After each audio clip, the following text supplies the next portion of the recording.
दर्शन बघायला मिळालं. आज औरंगाबादून आपण पुण्यापर्यंत आलेला व्यक्ती आहोत. आज कुशीनगरमध्ये येण्याचं कारण विशेष म्हणजे आणि ह्या पवित्र स्थळाला भेट दिल्याच्या नंतर तुमच्या जीवनामध्ये सुजलन सुफलम येऊ शकते. तुमचा परिवार सुंदर वाढू शकतो. तुमच्या मुलाबाळांना आयुष्य वाढू शकतं. माता पित्याला आयुष्य वाढू शकतं. तर या ठिकाणी भगवान बुद्धाची अस्थि विसर्जनाचा स्तूप आहे. अनेक राज्यामधून या ठिकाणी भगवान बुद्धाच्या निर्वाण प्राप्ताच्या रोजी जेवढे काही त्या काळचे राजे महाराजे लोक होते आणि महाराजे आल्याच्यानंतर या ठिकाणी भगवान बुद्धाची अस्थिचे 8 भाग केले गेले. 8 राज्यामध्ये पाठवले गेले. जेवढे अशोक सम्राटांनी 84,000 स्तूप या भारतामध्ये निर्माण केले.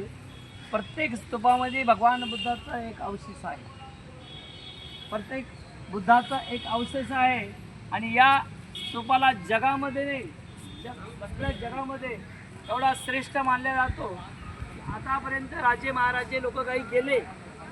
आपला जर वाडवडील गेला, आजा 15 जर गेला, आपल्याला जर 100 एकर जमीन जर असेल, आपण 10 झालं, 13 झालं, 14 झालं, 1 महिन्याच्या आतमध्ये त्या जागेवर आपण उत्पन्न घेतो का नाही? विसरून जातो. आणि तिसऱ्या पिढीपर्यंत त्या आजोबाचं काही नाव राहत नाही.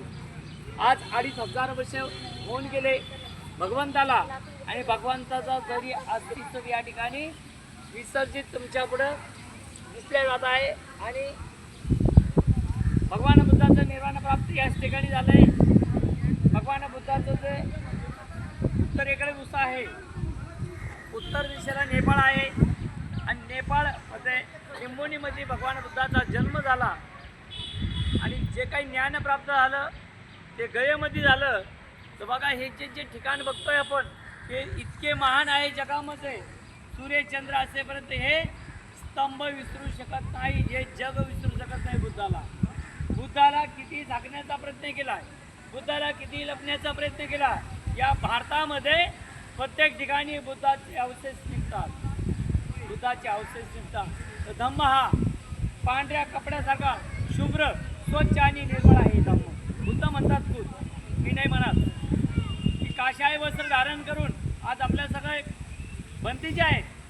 आजच्या काळातले ते साक्षात तुमच्यापुढे बुद्ध आहे. बुद्धाचं चिवर त्यांच्या अंगावर आहे. की बंदीजीचा मान सन्मान तुम्ही या ठिकाणी केला पाहिजे. बंदीजीचा आदर तुम्ही केला पाहिजे.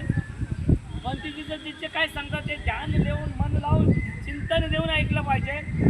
की एखाद्याला फोन येतो ते मध्ये सोडतोय, दुसऱ्याच्या मनात काहीतरी चालू असतंय की आपण इतक्या दूरवर येतोय. आज जवळजवळ 4-5 हजार किलोमीटरवर इथं आहे आपण. आणि या ठिकाणी ज्ञानग्रहण करण्यासाठी आलोय. भगवंताच्या ज्ञानाकडे वळा. भगवंत आज तुम्ही केसरी स्तूप बघितलाय, त्या ठिकाणी अजातशत्रूचं 5,000 सैन्य होतं. राजे महाराजे लोक होते. आणि शेवटचा शब्द निघाला त्यांचा, अत्तदीपक हो. समय प्रकाशित बना, ज्ञान घ्या, हुशार व्हा, प्रकाशमान बना. बुद्ध सांगतात, बंदीची सांगतात तेच. घराघरामध्ये बुद्ध रुजले गेला पाहिजे. तुमच्या लहान लेकरापासून धम्माचा प्रचार आणि प्रसार झाला पाहिजे. आणि मेन घरातली स्त्री करू शकते. कुठल्या काळू आई, लक्ष्मी आई, हजारो देवे या भारतामध्ये स्त्रींना काढून फेकलं पाहिजे. फक्त सावित्रीचा वसा घेऊन, बाबासाहेबाचा वसा घेऊन, बुद्धाचा वसा घेऊन, महामायेचा वसा घेऊन या संपूर्ण महापुरुषाचे विचार आमच्या स्त्रीच्या डोक्यामध्ये पाहिजे. तरच ते घर सचलन सुफलाम राहते.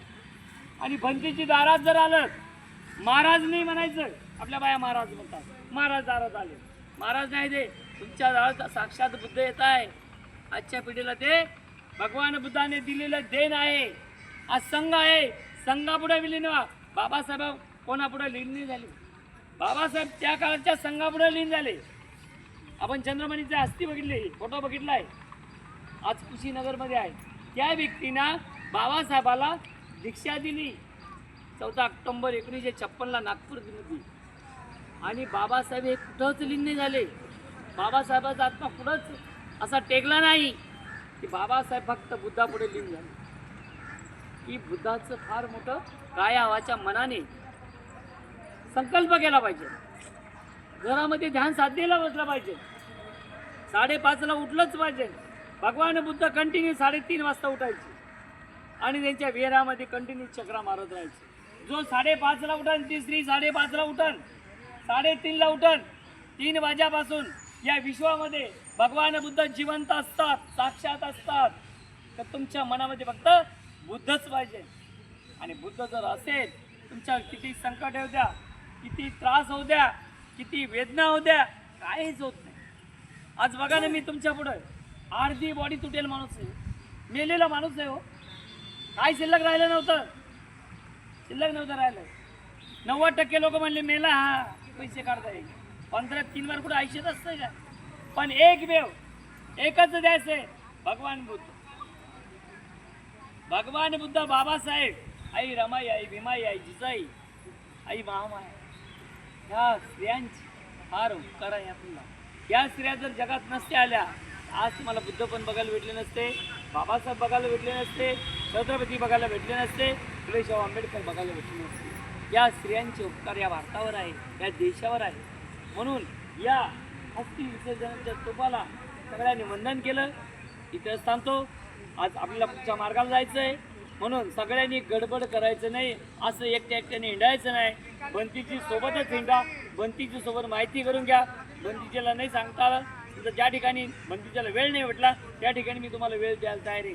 पण ऐकण्यासाठी आपण स्वतः उत्सुक पाहिजे. हा विचार घेणं महत्वाचं आहे. पग पडू नाही. दगडाचे लोक पाया पडतात, हे दगड नाही. भगवान बुद्ध हा मानव होता, भगवान बुद्ध माणूस होता.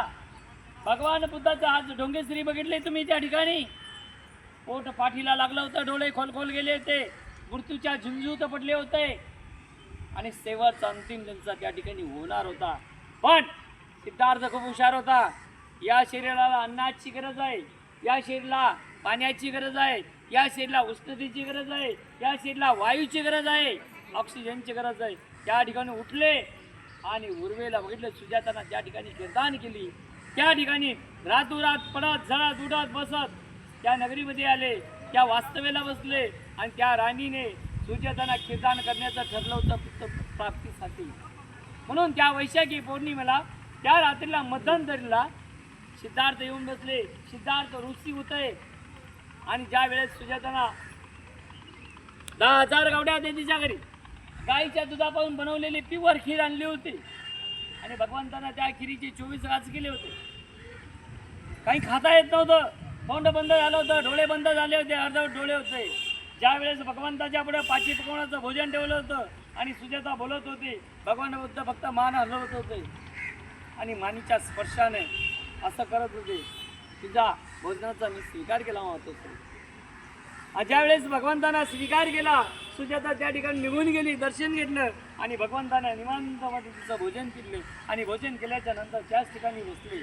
त्या रात्रीला मध्यंतरीला त्यांच्या आजूबाजूला 7 कलर आले, थोडा शरीराला स्पर्श झाला आणि मेंदूमध्ये डंका असा आवाज झाला आणि त्यांना जाणवलं आता मी सिद्धार्थ नाही आणि त्या ठिकाणी साक्षाला कुणी नाही. म्हणून भगवान बुद्धाने धरतीला हात लावले, ए धरती माता, तू फक्त मला साक्षात आहे की आज मी सम्यक संबुद्ध झालो. कुठं झाले? नेपाळमध्ये नाही, उर्वेला, ज्या ठिकाणी सुजाताच्या पवित्र क्रियेमुळं भगवान बुद्धाचं शरीर हे ताजंतवानं झालं आणि रक्ताचा संचार झाला. पुन्हा त्यांचं गेलेलं शरीर पुन्हा वापस आलं. वापस आल्याच्या नंतर 80 वर्ष भगवान बुद्धाचा धम्म या जगात पसरवला, पायी पसरवला. त्यावेळेस गाड्या नव्हत्या, त्यावेळेस घोडं नव्हतं, त्यावेळेस त्यांच्या पायात चप्पल पण नव्हती. बघा, श्रावण महिन्यामध्ये पाणी पडत असताना जीवजंतू मरायचे. म्हणून भगवंत प्रत्येक गुफेमध्ये, प्रत्येक विहारामध्ये ध्यान साधना लावायचे आणि ध्यान साधना लावून त्या ठिकाणी धम्म सांगायचे. ज्याचा तुमचा भारतातला जो समाज आहे वर्षवास करतो, श्रावण महिन्यामध्ये करता की नाही लोक दही अंडीचा, ते वर्षवास आहे, भगवान बुद्धाचे वर्षवास आहे. हे आपण समजून घेतलं पाहिजे. संत तुकाराम हे अशोक सम्राटाचे 11वा वंश आहे आणि बुद्ध त्यांचे गुरु आहे. त्यांनी जगात कुठला गुरु नाही मांडला. भगवान बुद्ध हे संत तुकारामांचे गुरु आहेत. संत तुकारामांनी स्वतः बुद्धाचा प्रचार केला. वारकरी संप्रदाय हा बुद्धाच्या तत्वज्ञानावर आहे आणि समजून घेतला पाहिजे. छत्रपतींना संभाजीला बुद्धाचा धम्म शिकवला. की त्या काळात छत्रपतीचा जन्म सुद्धा कालबंदीने सांगितलंच. शिवनेरी किल्ला किल्ला नाही त्या, ते विहार आहे. विहार आहे, बुद्धाचे विहार आहे. आणि बुद्धाचा प्रतिसाद असल्यामुळे, बुद्धाचा प्रभाव असल्यामुळं, भगवान बुद्धाचा सहवास असल्यामुळं तो राजा सम्राट बनू शकला. छत्रपती सम्राट होतो. छत्रपती महान जिजाई आपल्या रक्तातली आहे. आपल्या लोकांमध्ये नाही, त्यांची विंची नाही. काही लखूचे जाधवचे वंश आहे. कृष्ण जाधवच्या कृष्ण आहे. कृष्णाचा बाप राजा रामदेवराव हा दिल्लीच्या गादीवर बसला होता. ते यादव कुळातले आहे, उत्तराखंडमधले. आणि जे भारतामध्ये जेवढे जाधव आहे, महाराष्ट्रामध्ये जेवढे जाधव आहे, ते यादवचे जाधव केले गेले. जर आई जिजाईच्या वंश आपण असाल तर तुम्ही ठरा छत्रपती कुणाचा.